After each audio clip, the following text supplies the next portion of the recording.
for January 11th at 5:30 p.m. If you will all join me for the Pledge of Allegiance, please. I pledge allegiance to the flag of the United States of America and to the republic for which it stands, one nation, under God, indivisible, with liberty and justice for all. All right. We can get an adoption of the agenda. I'll make a motion to adopt the agenda for January 11th, 2022 as submitted. Second. All in favor? Aye. Opposed? That motion carries. And now we move into item 2, which is our organizational part of the meeting. And we will kick it off with an election of the board president for fiscal year 2022. I move to elect Joe Malio as president. Second. All in favor? Aye. Aye. Opposed? That motion carries. Thank you. Board operating protocol. Nope. I skipped right over scheduling. The board meetings, item C. So does the schedule that we currently have, does that still work for the majority of us? Yes. Yes. Yes. Okay. And get back to where I'm supposed to be here. Do we need a motion on that too? We do need a motion. So a motion to select Tuesday. Tuesday as the day of the week on the third week of the month at the time of, what did we say? 5:30 p.m. as the day and time of the regularly scheduled board meetings unless otherwise noted on the board meeting schedule, and approve the 2022-2023 board meeting schedule beginning July of 2022 and ending June of 2023 as submitted. Second. All in favor? Aye. Opposed? That motion carries. Now we're on the board operating protocol, and there aren't any changes from last year. Do we need to read this line by line? No. I think it's good. I think we're good. I didn't think so. Spencer playing. We're good. Has anybody Okay. ever read it? I just want.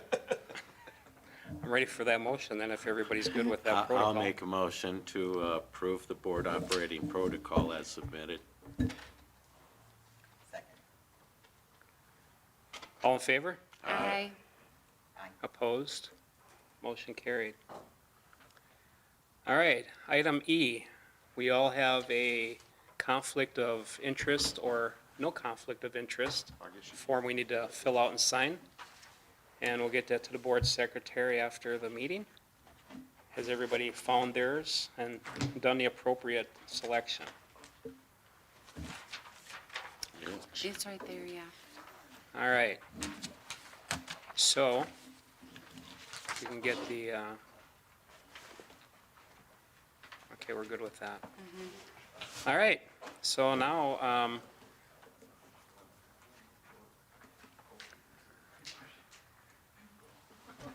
that went a little too rapid. All right, so we have, item 3 is our presentations. And the first presentation, we're going to push to the second presentation. And we're going to go with item B, which is our presentation from Special Education Program, our Director of Special Services, Ms. Anne Marie Davey. Do I need to use this? Okay. Good evening, Dr. Mendini, President Malio, members of the board. Good evening. Okay, let me just make sure this works. So I'm going to do a short presentation on special education funding. I understand you guys had some questions, so I'm going to try and be as, of course, it's a very complicated process, so I'm going to be very as clear, succinct as possible. But if you have questions, please ask. I'm happy to answer any questions that you have. So just a really basic overview, the way special education is funded. Everything that is funded is based on IDEA, the Individual with Disabilities Education Act. So everything that we do has to do with IDEA and the law. Basically, it's a federal law. It's based on the students that qualify for special ed services, and it's based on their handicapping condition and how much time is spent out of general ed education. So I know a lot of people think that it's how much they're in what we call special ed, which is not really what they're doing. It's how much time are we pulling them out of their general ed classes. So the things that we have to consider whenever we place a student is what's called least restrictive environment. I'm going to go over this a little bit more, but it's through IDEA, we have to place all of our students on IEPs in the least restrictive environment. And there's an order to that, and I'll show you in a minute. It's also based on specially designed instruction. By law, any student who qualifies for services, we have to provide what's called specially designed instruction. So that's in addition to anything that they have in their general ed classes. So that's going to be a little bit extra cost for those students. It's also based on support for school personnel. For example, if we have to do additional training for teachers, if we have to do additional training for our paraprofessionals, anything that we have to do to support our staff so that they can meet the needs of our students who have been identified. We also have to pay for any accommodations and or modifications within the student's IEP. So if the team that meets says that we have to provide such and such to the student, then by law we have to provide that at no cost to the parent. So that's another thing that comes out of the supplemental services that we provide.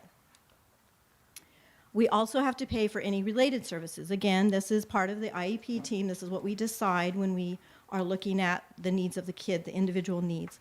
And related services include speech, so any of the kids that receive speech services, OT, which is occupational therapy, PT, physical therapy, and counseling. So those are included in their IEP.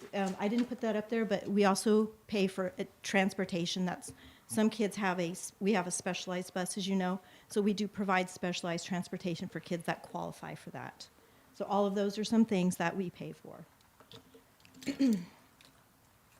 Okay, so I told you that we have, it's based on the continuum of services. The least restrictive environment is what we have to consider, and this is for any and every kid that's on an IEP. So we start at the bottom, and the bottom is in being completely in a general ed classroom, and by the bottom, I just mean the bottom of this tier, not, so we have to start there. Least restrictive is in their general ed classroom with some support services, and then we go up. So as we go up that continuum, generally it gets more expensive. So the more time they spend out of the general ed classroom, the more funding we need for that particular student. And when you get to where it says special day school, that's when we send students to an alternative setting. For example, if we send them to Desert Choice, which is a school in Surprise, and it's actually in El Mirage, but it's located in the Desert School District, even though it's not a Desert school.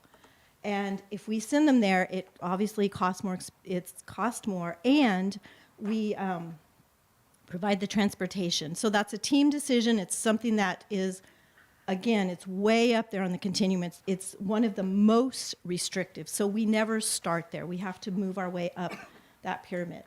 We do have, you'll see at the very top, it's hospital or institution.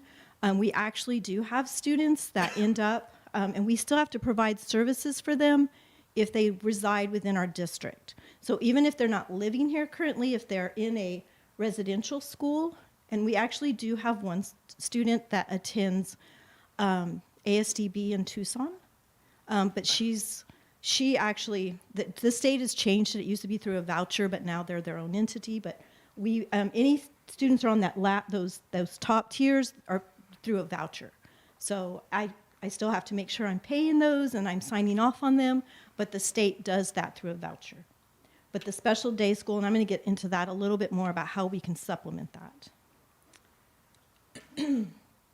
Okay, so how we are actually funded as a district. So where do we get our money from? The state gives us money based on multipliers, which I'm going to go into a little bit more detail in a minute. The federal gives us money through what's called the IDEA grant, and which is a grant that I manage. The federal also gives us money reimbursement through what's called a high-cost child, and I'm going to explain that a little bit more in a minute. The state, and this is new to me this year, so I'm still going to be figuring out, but it's called the Extraordinary Special Education Needs Fund, and it's brand new, so I'll have more to tell you about it later, I'm sure, but I will be submitting students. We do have several students that I will be submitting for those two reimbursements. Anne Marie? Okay. Yes, sir. I'm sorry, let me stop you there Uh-huh. for a second. So that new one, brand new one. Yes. And I'm not trying to go out of the ballpark with this, but is this something that we have to write for and hope to get? Or is this something that we're going to get because it's part of a federal fund?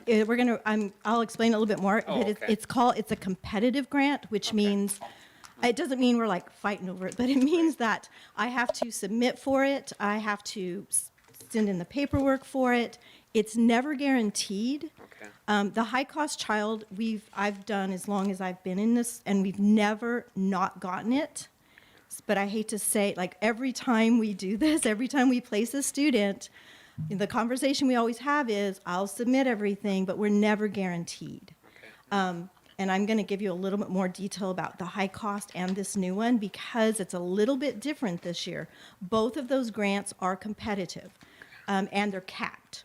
They're capped for the district and they're capped for the state. Okay. And this is the first year they've capped them. So in the past, I submitted everything we had, and I've gotten back everything we've had. This year, they capped it, and I just found that out last month. We had a webinar with the state. So this new grant with the state is brand new this year, and I think they're using ESSER funds through it. I think they're using the ESA or whatever funds to fund it. So they had some money set aside just for this. So capped, meaning there's a limit as to how many can get it? How much money? Not the number of students, but how much money. Okay. And it's capped by so for the high-cost child for the entire state is capped at $1.7 million, and that's a federal grant. And so that gives the state 1.7, and then the state disperses it to the districts. And in the past, I've submitted everything, and I want to say about $137,000 back. 137,000, did I say that right? Back last year, but they capped it at 100 this year. But the other one's capped at 250. So, but it has a different formula. So, When does this money come in? Aaron would probably be able to. It comes in, I think, like this year. We got fiscal year 21, I believe, in October of this year. So it's not an immediate. Although they're changing that up as well. You used to have to wait till the end of the year to submit everything. They've now changed it where you can submit it monthly. And it opens up next week. So I can submit the first semester starting in this month. Okay, thank you. So hopefully that'll come in faster. That's our hope, that instead of waiting several months, that it'll come in immediately instead of having to wait. Yes. Okay, I know this is very teeny tiny, but this basically tells you how the multipliers work. And they're based on the 40-day and the 100-day ADM. So 100-day were projected. So the numbers that I'm going to give you in a second, I'm going to give you an example, are based on our projected numbers. And the majority of our students on IEPs in our district have a specific learning disability, so I'm going to use that as the example just because it's the biggest number of students that we have. All of these funds are wrapped up into our general budget, and then it's dispersed through our M&O. So that goes straight into our M&O budget, okay? Then, again, this is so tiny. But this is the example I'm using. So our projected 100-day ADM for students with a specific learning disability is 68.551. And this all comes from the state based on our student information system, which, by the way, we make sure we are very careful about making sure that we have all our students coded correctly, because that's a big reason why we have to, that's how we're funded, so we make sure that we have everything coded correctly. So the level of support is, again, that's a formula that the state uses. We multiply our ADM by the level of support, and that gives us that 6.375. Then you multiply it by the base level amount, and that gives us an additional 28,000. So that would go into our M&O. This is money that goes straight into M&O. So that is just goes into our general budget, and then we use that to supplement all of our services. And that those Is pay. SLD students an example of a type of? Yeah, so when Specialized. we qualify students, there's 13 areas that they can qualify in. The most common is specific learning disability. It's also the Okay. lowest funded, Okay. because it's because of that continuum of services. Students who are with a specific learning disability, usually, generally, I don't ever say always, they are in a general ed classroom with support services or some pull out, and sometimes maybe some resource support. So they don't have as high of needs. So they don't, the funding is not as high. So they're usually not getting all those other supplemental services. So that's why they're not funded as high. But a student who is moderately intellectually delayed or has a moderate intellectual disability, they would be funded higher because there's a higher level of service and support that they need. Anne Marie, Yes, ma'am. would you just briefly explain how you get a part of a student for average daily membership in the 68.55? Yes, so it's based on how many kids are there on a daily basis and how long they've been there. So, for example, if you have a student that doesn't start school until October, well, that's not a full student. They're a point, as of right now, they're just a 0.5. So as they come in, they are rolled into it. Excuse me. So I know it's a weird number. So how can you have a point of a kid? But it's based on the daily membership of how many days they're actually there, how many days since they've come into the school. So as kids come in and out throughout the year, that's going to change. So that's what we currently have in the district for Yes, SLD? that is our anticipated 100 day. That's Okay. the number that we took. And that's, again, that's all from the state. The state pulls everything out of our student information system, and then they put these numbers together.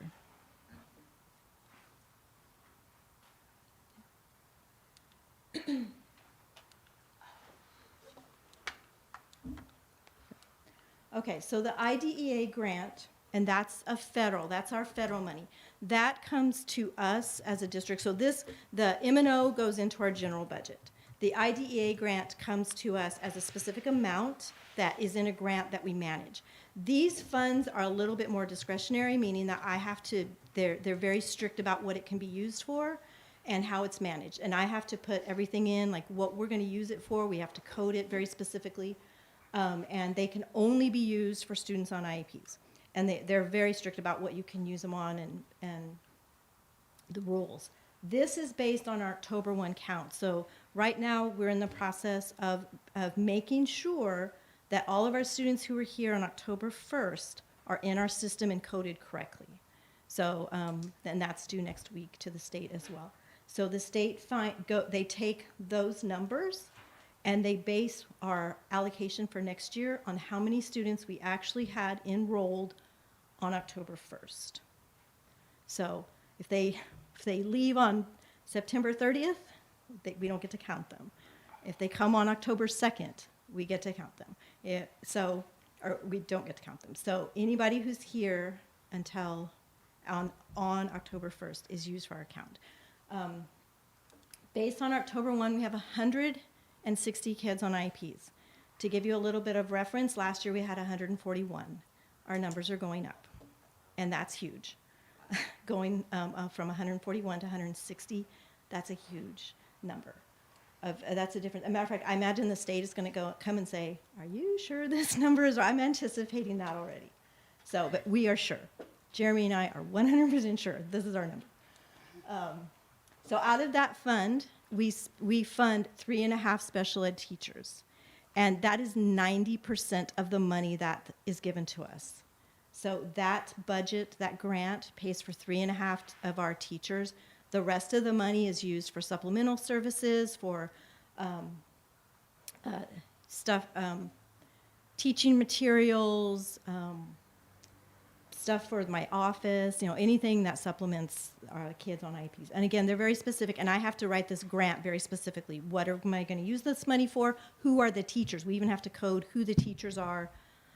You can't just say, I'm going to have these teachers. You have to tell them what teachers and how much you're going to pay them and how much their benefits are, et cetera. So it's very, very specific. Is this where the transportation would also fall into, or is that funded We somewhere else? fund that out of M&O. Okay. Oh, that was my question. And I'll tell you why, because that's a really good question. The reason why, and I didn't include that in here, but since you asked, is we get reimbursed for a lot of our services through Medicaid, and transportation is one of them, and you cannot be reimbursed for something that comes out of a grant. Okay. So we make sure that we're not, we can get all of our related services paid out of Medicaid. And so we do not put any of them into our grant or any of our paraprofessionals, because we can also be reimbursed for some of those costs as well. Okay.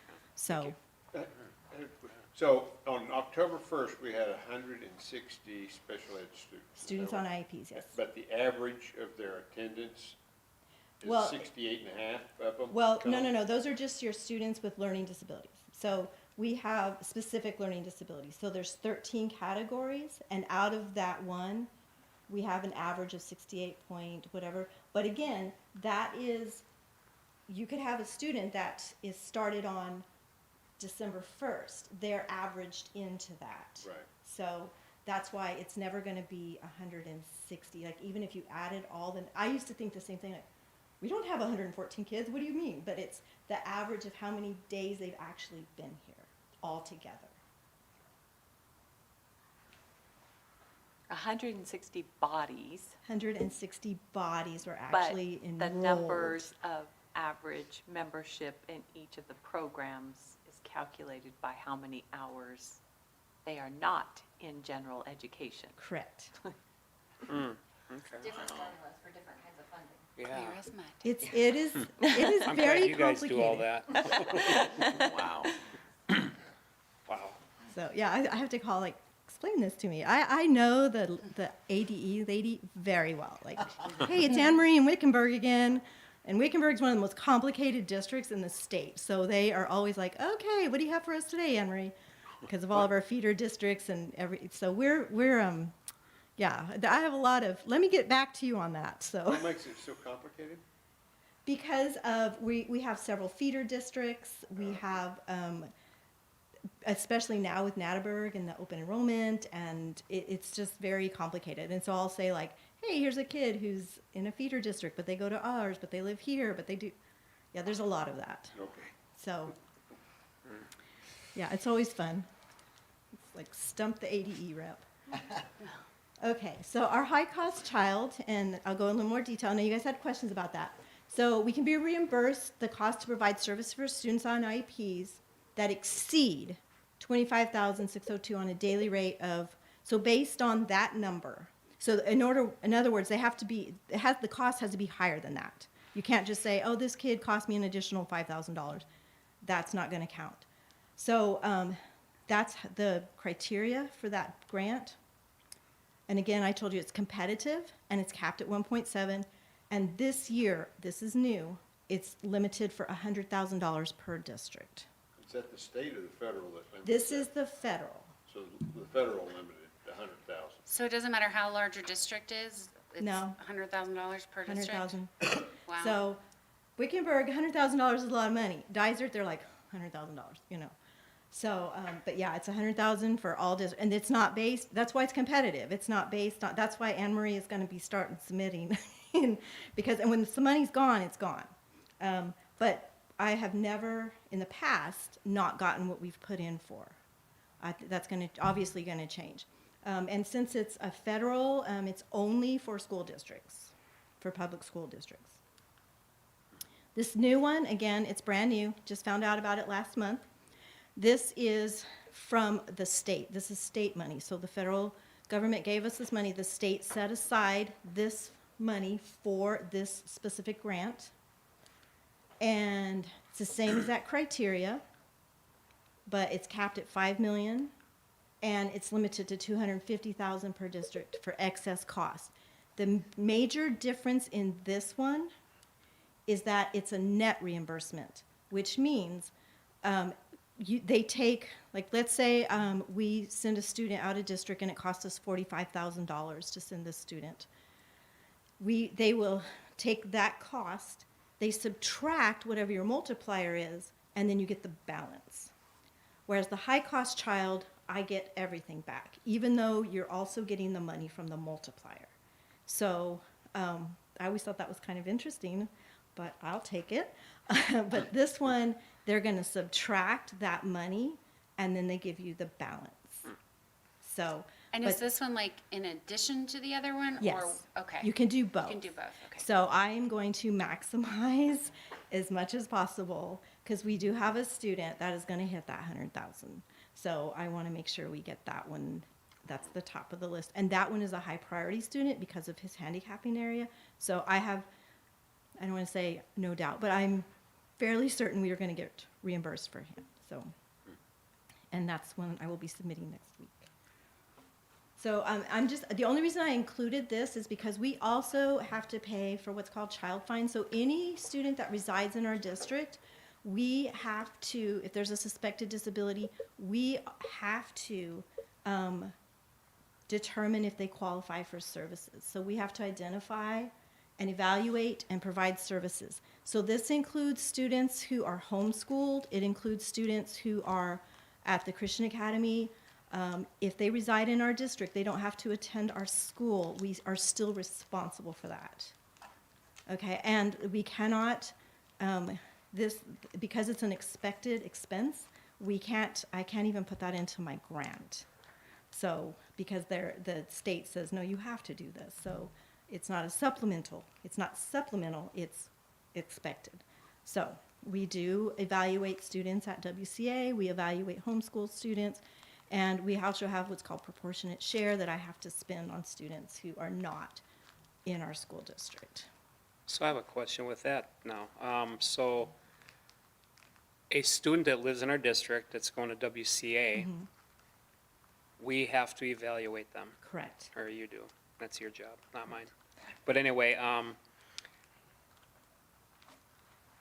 does WCA have any access to the IDEA or IDEA? IDEA, yes, through we have what's called proportionate share funds. Okay. So I have to tell the state how many students we have that reside in our district but are not in our school. Okay. And they give us what's called proportionate share monies based on that number. And I have to spend that money on providing services for students that are not in our school.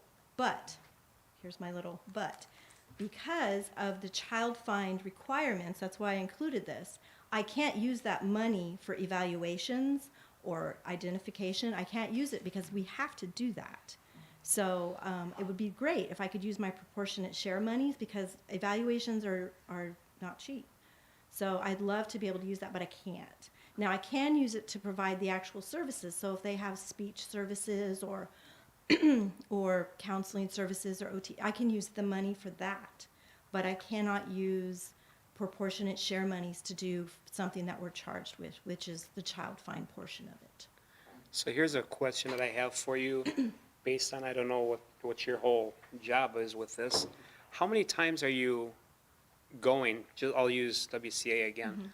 Are you going to WCA to visit with this child or this case? Is it just once a year? Is this? It's generally once a year. Okay. It just depends on the student. I had another student that attended there several years ago. I was there a lot. Okay. They had a lot of questions, and they had a lot going on. But this year, I've only been there for one student, and we did the eval and everything, and did the paperwork. I have to do the paperwork for them, but it's not a whole lot. But we do have, and actually we have a student from WCA who comes to our school That's what to I was provide. going to ask, yeah. Yes, so we provide the transportation, which is part of what we can use our proportionate share money for that. So we pick them up and we bring them over to the school we don't go in to the school to provide the services, we bring them to us. And we do use our proportionate share money to provide the transportation. And we can do it for the transportation, we can use it for the time of the teacher, so whatever portion of time that teacher is using for that student, we can charge that to proportionate share. Anything that we do to provide those services for the kids, we can take that out. Sounds like a nice. So, I get that, and that's good information that I wouldn't have expected to hear, but, how is this, like, the students on an IEP, okay? And they're going to that school, is our district responsible for them having the services to offer to that student? Yes. Okay, We have to offer them. Now, they can refuse them, and we've had parents that do. Okay. Some of them just want them evaluated, Okay. and then they don't want the services because they don't want their child to not get, not be at the school or Right. for whatever reason. But we have Okay. to evaluate them, and if they qualify, we offer them the services, but they can refuse them, and some of them do. got it, okay, thank you.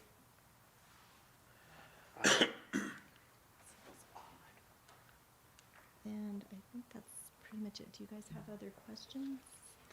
I actually do have one from early, and I didn't stop you that time. Okay. I was trying to be less rude. But, rude. so, in your early part of the conversation, you talked about qualifying for transportation. Does that mean transportation to Surprise El Mirage or whatever, or is this transportation in general? Transportation in general. So what we have to, as a team, like a parent can't just call me and say, which they do, and say, hey, I want my kid to wear the special ed bus. I'm using that term because that's what that's, Right. So the team has to meet, the IEP team has to meet, and we have to determine that they qualify for specialized transportation. For example, well, obviously if they're in a wheelchair or they can't get in and out of the vehicle by themselves, if they have behavioral issues and they can't be on the regular bus, or it's too loud, like we have students who are autistic and that's too much stimulation for them. So it just depends. We don't have a whole lot of kids that ride specialized transportation, but it is very specific. And because of our Medicaid billing, we have to be very careful. It's a designated bus and it's a modified bus. So in order to be reimbursed, we can't have other students. So we can't transport other students off that are not on an IEP. Because I've even had parents like, well, can the sister ride also? And we can't let them do that. We're not allowed to have other students on that bus because of the way it's funded. So, Now, this isn't in your department, but it's in your purview. So, do we have another vehicle other than bus number 56 to transport somebody in a wheelchair? We have two buses. We have the big yellow bus and we have a small white bus. And Oh, so one of the small white buses yes, has we're it, actually okay. going to be using that bus to bring a student from festival starting next week. Gotcha, okay. So Cliff doesn't particularly go down to El Mirage. You have the white bus to do that with a different driver. Well, we actually have a van. So we have a van that we use to take a student to El Mirage, and we also pay a transportation company Okay, to transport two of our other students from festival. okay, got it. Thank you so much. And I do like your little sayings that you have on there. Oh, okay. I knew you'd appreciate that. You're I- very, yes, that's really so. Yep, And you have my contact information. If you guys have any other questions, I'm happy to answer them. well, I really appreciate this presentation. Sure opened my eyes. May Yes, I ask a question? sure, you for may ask. clarification? Sure, Are you asking me or? You. yeah, don't ask me. I'm pretty sure that you were speaking earlier today, so correct me if I'm wrong. So, in a meeting that we had earlier, the IDEA is a federal funded, so that's for public schools. Correct. The new state one is not for only public schools, Correct. correct, Anne Marie? Yeah, so it's a competitive grant, yeah, because I was listening to this webinar, and I even took screenshots because I was so angry. But anyway, non-public schools can also get this money. So that $5 million is open to any school in the state of Arizona, including private schools where parents are paying to send their students. They can also get reimbursed. Wow, The parent can get reimbursed or the No. school? The schools. school. Now, parents can get reimbursed through what's called an empowerment scholarship, but that's a whole, we can just keep going into rabbit holes. So. Yeah, let's not. Well, how does that work then? Because you said there's a certain amount of money goes to each district. No, it's capped, so you're not guaranteed that $250,000. It's competitive, so you have to apply for it, and the most you could get was $250,000. And that's before that 1.7 runs out, right? Or whatever the Well, the amount was. 1.7 is separate from the 5 million. Right, okay, so the 5 million. be- Correct. Okay, And so the most you could get is 250,000, but if the state runs out of money and you've only gotten 30,000 back, then they're done. That's why I'm doing it monthly. Diligent. And exactly, yeah, we're not waiting until, like I said, you used to do that all at the end of the year, and they just started this where you do it monthly. And actually, I submitted one like in October, and they said, thank you for your submission, but it doesn't open till January, so, okay, well. Can't hurt to I'll try. just save it and send it in later, so, yeah, It was just I was practice. super excited. just tell them you're trying to be on the top of the pile, I that's all. was, yeah, because I know, I'm like, competitive, hey, I love that word, I'm very competitive. So. Well, thank you, Anne Marie, appreciate it, very good presentation. Thank you. Yes, Thank thank you. Thank you, Anne Marie. Thank So you good. for doing that. Oh, yeah. It's complex, isn't it? Oh, way Yeah. too complex, my gosh. Just another thing about the education system to not understand. There you See? go. Which is why you have to serve another term yet. Anyway, so now we're going to put it in reverse, and we're going to go back to presentation A, because we have a presentation from Arizona Community Foundation, and it's going to be presented by Pat Shriver. Welcome. Thank you. Thank you for the opportunity to be here. Coming down from Flagstaff, it was a beautiful drive, and it's nice to warm up a little bit too, so thank you. Advance. Oh, okay. So I brought some packets with me, and what we're going to do is go through the PowerPoint. Pat, it's so nice to meet you. Would you speak into the microphone? I know it's hard, but Oh. we're streaming, so. Oh, okay. Thank you very much. Thank you. Thank you for the opportunity. It's nice to be here. It's warm. I appreciate that. And what we're going to do is go through the PowerPoint, and then depending on your time constraints, we can talk about all the other things that are in the packet that we're handing out to you at this point. So should I get started? Please. Okay. Gwen could not be here. She's the other person that works with me in the Flagstaff office. She had a family medical situation, and so she's holding down the fort in Flagstaff while I'm here with you today. So, have any of you worked with a community foundation before, or do you know what a community foundation is? I had to for a different organization in town here. I've dealt with this organization for the Wellick Foundation. Oh, great. So I'm familiar with that part about it, Okay, great. but not very deep. I didn't get deep into it. Okay. Well, we are a 501c public charity. We have a very broad mission. We act as a grant maker with donor monies and scholarship giver with donor monies. And so we work across the state. There is another community foundation in Arizona, the Southern Arizona Community Foundation, that is specifically Pinal County and Tucson. We have the rest of the state. So Gwen and I handle all the northern part of the state, and then we have other offices in Sedona, Yavapai, our main office is in Phoenix, Yuma, and Sierra Vista. We serve geographically defined, so it depends on what we're doing. Like right now, we just opened up our scholarship portal, and those scholarships are available to the entire state. But each of the separate offices that we call affiliate offices, we run our own designated grant cycles using ACF, but that's specifically for a geographic area. So the ones that Gwen and I do are Flagstaff, Williams, Tuba City, Page Lake, Powell. We have one for the tribal entities up on the Colorado Plateau. And we have one for affordable housing that we just finished up this year. So the funds are established by donors or entities or families or corporations, and then we steward that money and we help distribute it via the instructions and guidelines that are established when the fund is opened. We are not a private foundation. Do you all know some of the constraints of a private foundation? It's pretty darn interesting. A private foundation is required by law to give out 5% of their assets every single year. No ifs, ands, or buts. They also have to have a governing board. They also have to do the reporting, just like we do a 990, which is sort of like the 1040 that we all put together as individuals. And then they have other reporting obligations. So when you hear of a private foundation, a lot of times it's very big. It's into the millions of dollars. And the families are doing that to sort of steward their money generationally amongst a lot of the different generations of their families. So we're not that. We don't have a particular focus.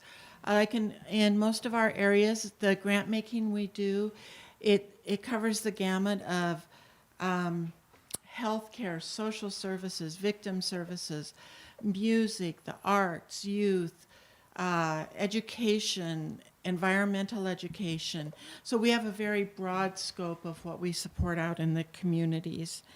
And then we use that money that the donors give us, and we steward that money to earn interest, and then we'll see a little bit further in the presentation how that all works and potentially what your scholarship fund could look like if brought to ACF. So this is our mission statement. Real simple. We're just here to help our communities all across the state. Oh. Some quick facts. We were founded in 1978, so I think we're about 45 years old now. We have a 4-star rating from Charity Navigator, which is one of the biggest organizations that tracks nonprofits across the entire United States. Last year, across all of ACF, we granted out over $196 million. In Flagstaff, we granted out $1.34 million into the community, and then another with donor advised funds, and with scholarships another 2.4. So we're all very active across the state and in our individual communities. We also did a lot of COVID relief when COVID hit.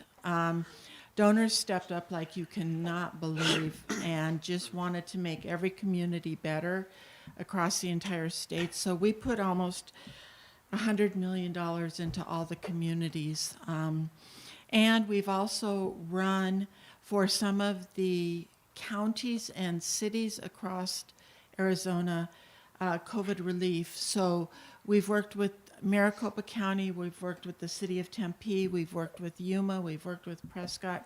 So as they bring in federal dollars and they need to get it into the community, we have all the processes established and we're ready to assist them and sort of be their back office to collect the information, vet it, help them, get that to them to make the decisions, and then get the money out the door on their behalf. We currently hold about $1.4 billion in assets.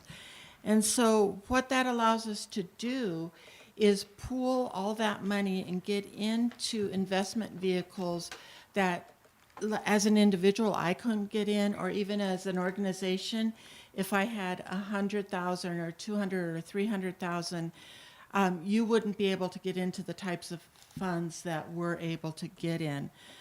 So the way it works is we have an investment management team of investment managers all across the state of Arizona. They come together quarterly and they determine what they want to invest in. We are very, very conservative. We do, because it's market driven, we don't want it to feel the effects of the ups and downs of the market every single day. You know, our goal is to grow it, but not all across every single day when we all look at the stock market. And so this group determines the strategy and what vehicles we should look at. And the meetings are open to the public. We advertise them on a quarterly basis. Right now, just because of life, they're all being held virtually. And then we use a group called the Pavilion Group, who's based out of Chicago, Illinois. And they're the ones that actually do the investments into the market. So they take the strategy that we have determined and they do the actual investments for us. And they only work for community foundations. They don't do any other business right now. And then we distribute about $4 million annually in scholarships. We are the largest provider of private scholarships across the state of Arizona. Our scholarship portal just opened on January 1st, and we have some of them close March 31st and some close May 31st just because of volume. And we use a piece of software called Foundant, and it's very nice because the student can put in answer their questions, and the software looks at that and says, well, wait a minute, if I have them answer 2 more questions, there might be 2 or 3 more scholarships that we can automatically apply for them. And then it gives the portal for the students to go back and look at to see what they've been submitted for and what's the status of each of those in May and in March. So it's pretty fun. We enjoy it. Gwen and I go out and do what we call Cash for College all over northern Arizona to just let the schools know about it and how to get involved with us and give them that opportunity. So partnership with ACF. So I have an eye disorder. I'm very sorry. I have to look at this. So we have the way to connect you within your community and be your advocates for the scholarships. We have professionals. So all of us at ACF, we're relationship managers. That's what we do. We go out and we support the communities and work with the communities and those people inside of each of the organizations. We have the investment committee that we talked about, those professionals across the state. And then we have the ability to manage complex gifts. And we'll go over this a little bit further down in the presentation, because that might be something interesting for you all to keep in the back of your minds. Not only this gift, but potentially other gifts that could be used for this scholarship or other scholarships. So investment management, and in your folder I've got we're very transparent. All of this information is available to the public, but our average return on our investments is 7.5% or better. It can be kept in perpetuity depending on if it's an endowed gift or a spendable gift, and we'll talk about that. So what we did is we had our CFO, Kyla, project out a 20-year return if you were to invest that $200,000 with ACF. And you'll see a sheet in your folder that has it year by year. But basically, in that 20 years, there would be a $5,000 scholarship annually. There are fees. It is a 1% fee or a minimum of $1,000 a year. And if that the way we projected it out, in 2048, the fund balance would be well over $750,000. So right now, and I do have one of the sheets in there, our long-term diversified pool, as we call them, because they're different investment vehicles, depending on the risk that you want to assume, that one's paying out 11.3% year to date. So what happens is you spend out. Privately invest some money with you? I know, right? We, as employees, we're all like, wow, we wish we could put our money in there. So we'll talk about that as we finish the PowerPoint and go over the sheets. But we do have it all projected out for you. We also have all the pool performance in your packets, and we have all the funds that make up each of those pools in your packet. So we have a long-term fund. We have a medium risk, intermediate fund. We have a short-term fund, which is nothing, it's just tied to treasury bills. We have a socially sustainable fund because, especially for our nonprofits across the state, in order to match their missions, they don't particularly may not want to invest in firearms or oil or tobacco. The nice thing is you don't have to select a fund and stay with that fund. So should you bring your money to ACF and you started out in the long-term pool, which is a lot of our funds are in, and you watch that pool performance over the year.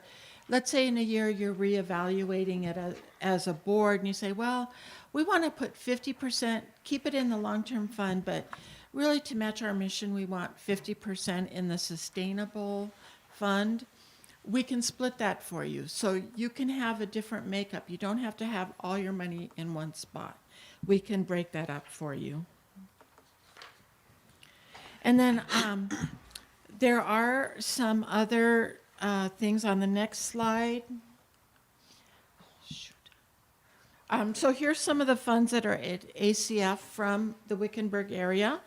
Of course, probably the biggest and most well-known is the Wellick Foundation Fund. But these others are here in town. And then we have a lot of private donors every year that give a little bit of money, mainly to general funds at ACF, disaster relief funds, funds for what we call the common good, things of that nature. Any questions so far? Okay. So how does this work? As we said, we're the largest provider of private scholarships. We have over 200 unique scholarship funds. Gwen and I steward about 14 of them out of the Flagstaff office. Several of those are for Native American youth. Some of them are STEM related. Some of them are science related for Coconino County or specifically the Flagstaff high schools. We award the money out again, some in May, some in March. We let the students know. Most of the students do tend to go to Arizona-based schools. We can, with committee decisions, we can award outside of Arizona. We can even award internationally if that was going to be a student that you wanted to support. And out-of-state schools. I mean, we've got kids going to schools all over the nation, basically. And we make it pretty darn easy for you. So we are the ones, because it's our 501c or under, we have to be in compliance with the IRS rulings. The donors receive the tax advantage. Now, in this case, I know this was a bequest given to the school district, but if you had other donors that wanted to support giving money to this, if it's established with ACF, they would get the automatic tax benefit of making that donation. Students are protected from any tax liabilities.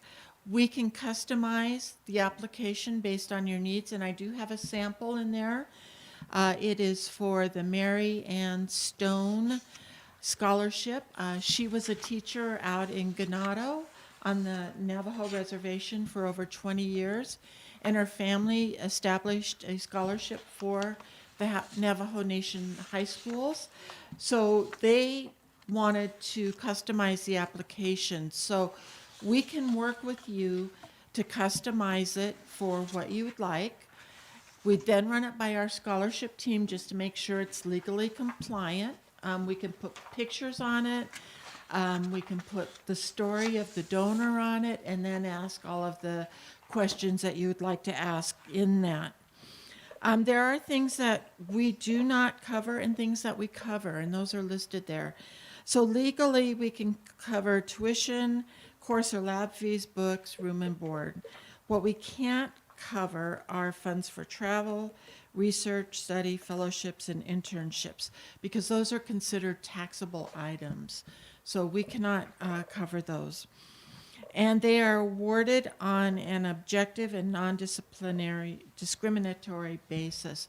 So in talking with Barbara, what I understand in this situation is that there are people in Wickenburg that knew the donor that would like to be the committee for this scholarship. So what we would do to work with you is we would craft the application for the students. We would have them send them to the school district, somewhere in the school district. You would have the committee meet and review them and make the selection criteria. So we would then take that information and make the award. Or if you wanted from ACF employees or other people to have sort of a, not balance, but somebody from the sort of what I call outside looking at it with you as well, we can do that. Gwen and I do sit on some of the scholarship application reviews just because people do feel more comfortable having somebody that's not directly tied to their community also in there and reviewing with them. And we know how important that is. I mean, Flagstaff's just like Wickenburg. We're small. We're not quite as small as you, but we're a rural community just like you do. And boy, things go around town like wildfire. I'm sure they do here too. So we want to protect you all as well as make sure you're being compliant. Did we do that? I'm sorry, I'm not staying up with this. All right, so what we're recommending for you is what we call a Tier 1 scholarship level. And that would give you the ability to help craft the application, have your committee read and make the selections, then give those decisions to ACF, and there is a fee. It is 1% of the fund balance or a minimum of $1,000 a year.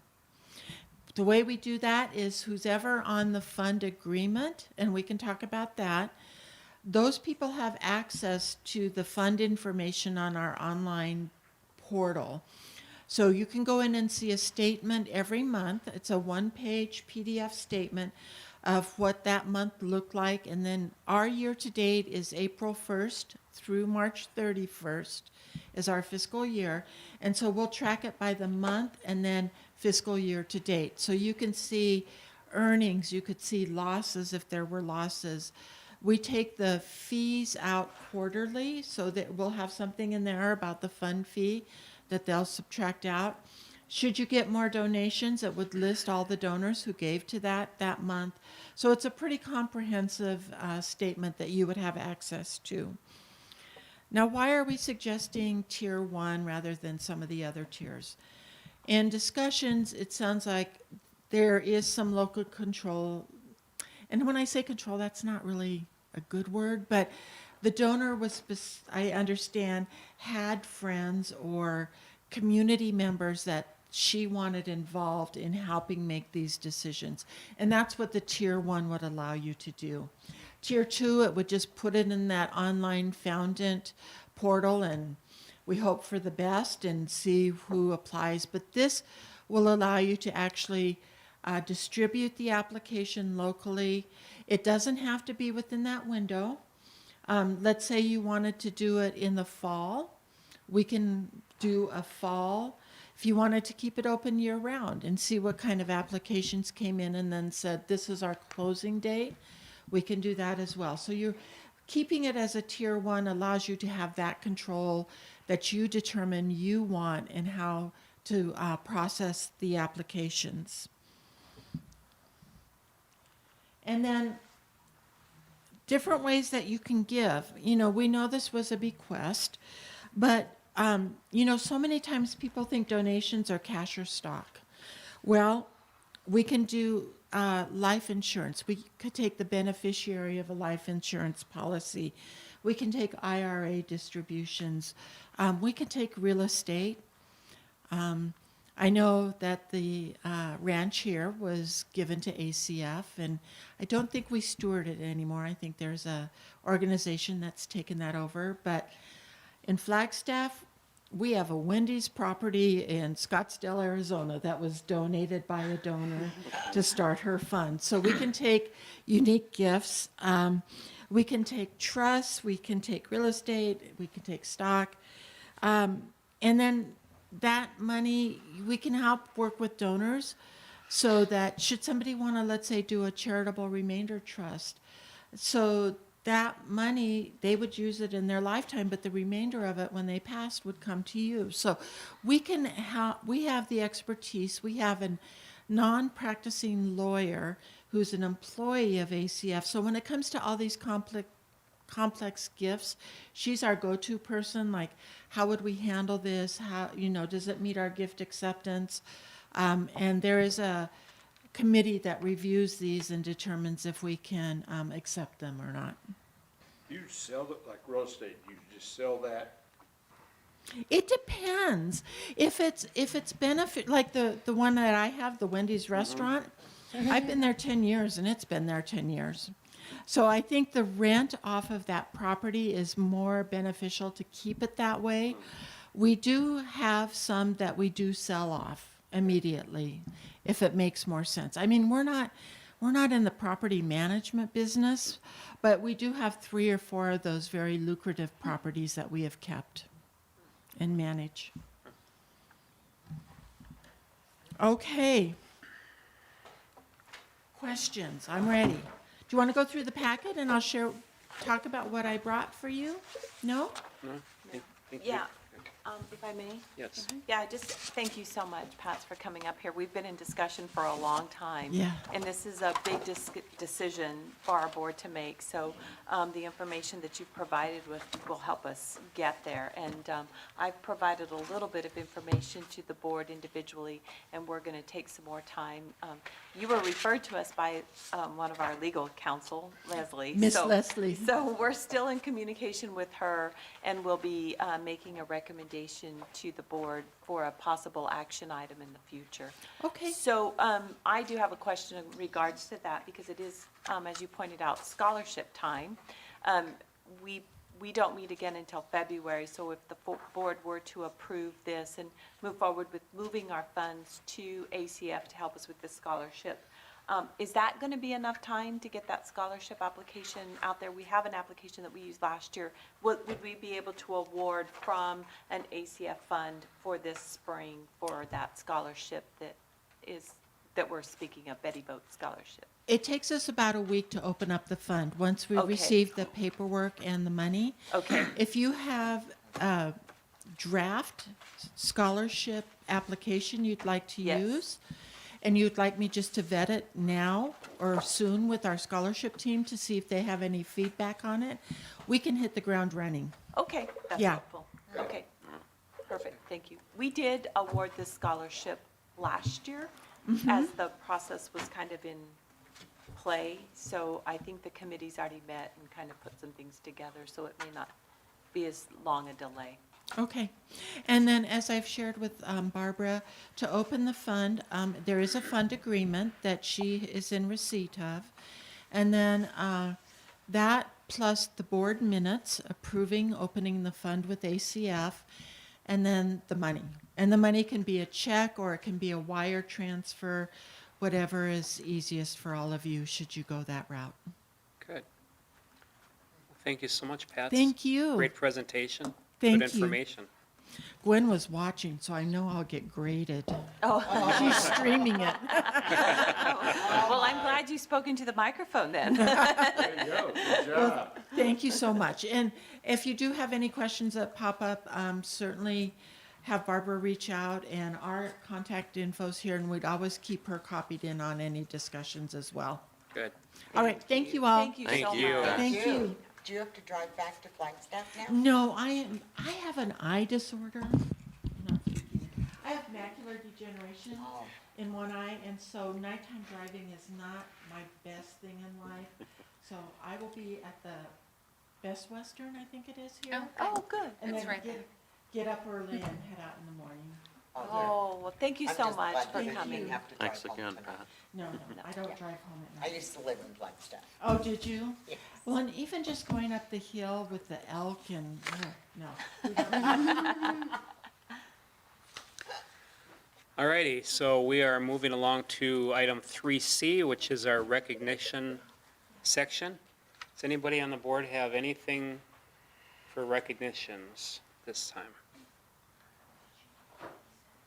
I would just like to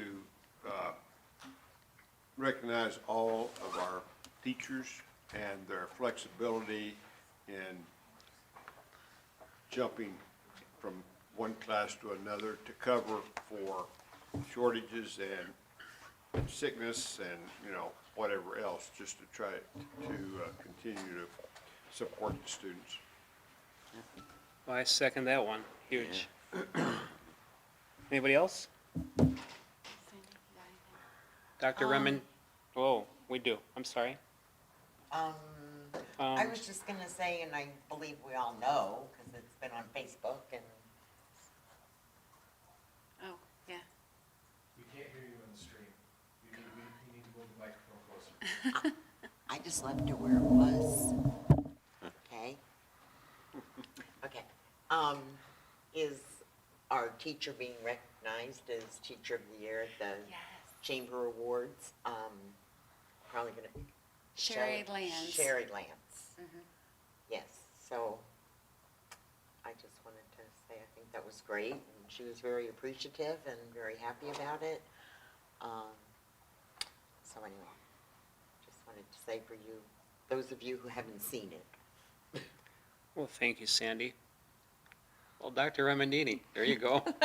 There's one of yours Well, gone. I always have lots to say, but I do want to thank you for the opportunity, and I too want to welcome our students and staff back to the spring semester. We're full speed ahead and busy, and we do have some shortages. We have a few staff and students out, so thank you to the staff again for covering and for being here. And I too congratulate Sherry Lance, and we had a good time at the Chamber Awards ceremony on Saturday night, recognizing Sherry, the teacher at Hacienda Elementary School. I also want to remind everybody that January is Speak Up, Stand Up, Save a Life Month, and this initiative was started in 2016 and is designed to provide resources for students to not only recognize when one of their peers is in crisis, but to assist them in speaking up to a trusted adult who may help save a life. So that was proclaimed by our mayor as, once again, so we're happy to be part of this statewide initiative.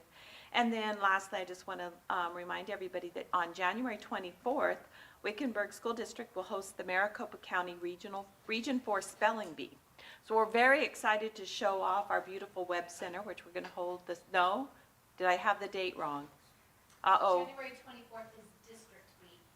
Oh, my goodness. Yes. The district bee, oh. February 8th is. Okay, well, I'll say February 8th. January 24th, we have the district spelling bee. February 8th is the regional spelling bee. And just so you guys know, Maricopa County is divided up into multiple regions because it's so populous, but we'll be welcoming students from Glendale, Peoria, Washington Elementary, Aguila, and Morristown into Wickenburg. So we're excited to have all those people in the town of Wickenburg to see what we're doing and to come to the Web Center. And I think we have Valerie, is that the wrong number, 21? For the district. For the district spelling bee, so we'll get you back on the numbers of that. So anyway, I was jumping the gun. That's still before our next board meeting, so anyway, that's it. Thank you, sir. Wonderful, thank you. All right, item 4 is call to the public, and unless Scott wants to speak, I don't think we have anything. All right, consent And agenda. where is it? Thank you.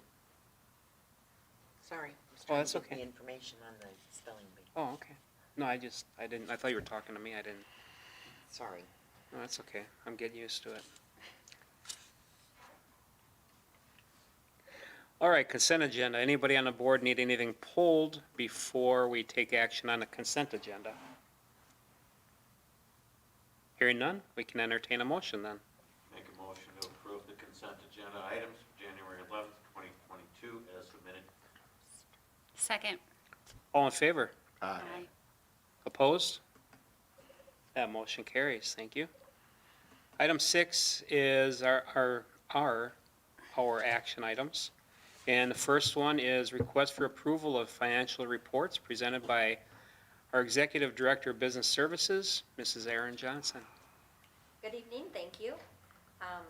feel like I could just set a recording for the last few months, but that's a good thing as compared to other years and potentially other districts. So we are trending very well, still in line with where I would expect we should be at this point in the year.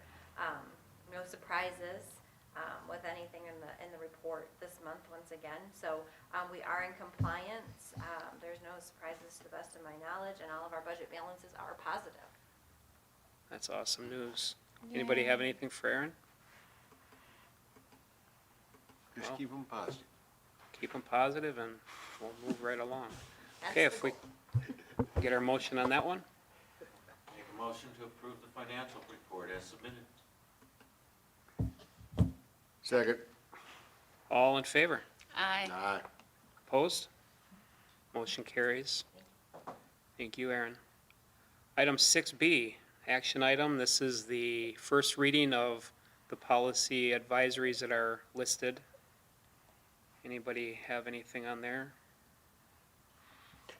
I see. We have a change. Thank you. The wrong policy was posted before the meeting became public, and Mr. Alexander caught that, so we were able to fix that before it went public. So the one that's in there, GCF, is the correct one now. Good catch, Ron. Didn't have anything. Wasn't hard catch. I know. There was nothing redlined. So. And the I reference, and the apologize. new reference wasn't listed either. That was what I was kind of looking for the new reference. But, It was a test and you passed. See? oh well. All right, and let's see here. So no motion on that. Item C, we have our Wickenburg Unified School District calendar for for school year 2022 and 2023. Oh my goodness. We're just rushing these school years by. So, everybody had a chance to review that, I would guess? And I just closed mine. There we go. So, can we get a motion unless there's discussion needed? I'll make a motion. I have a question actually about it. Sure. I know we talked about graduation before we moved graduation to Thursday, so it's gonna stay Thursday moving forward for the high school? Everything moved back a day or Yeah, graduation will be on Thursday. on Thursday? Yes. Okay. Did That I was- answer that question? I'm not sure I wasn't. Yeah, like I think we moved it for this year, but then it's gonna remain, we didn't. We didn't. We had it on Friday, and there was a request to move it on Thursday, and so we had done that, survey the staff, students, and parents with the recommendation to move it to to Thursday. Thursday. That's just for, One for 20, It's for this calendar. We hope to have the 23-24 calendar ready for approval in the next few months is our Okay. goal, so that because we're usually 2 calendars ahead. okay. Okay, but the move to Thursday, I believe, is intended to be permanently, Okay. to be more in line with our calendar, our 4-day week. Schedule. Okay. Okay, Okay, now we're ready. Now I'll make a motion to approve the Wickenburg Unified School District calendar for the year 2022, 2023 as submitted. Second. All in favor? Aye. Opposed? Yeah, motion carries. And we move into informational items. That's items for future agendas. Anybody need to scoot something on there? And then we've got our announcements and our calendar with snowflakes. That doesn't happen here very often, but it's very festive. Appreciate it, Lynn. Lots of work goes in there. And then we move on to item 8, which is the biggest one, and I'm ready for I'll a make a motion. motion to adjourn. Second. All in favor? Aye. Aye. Opposed? Motion carries. Meeting is adjourned at 6:45.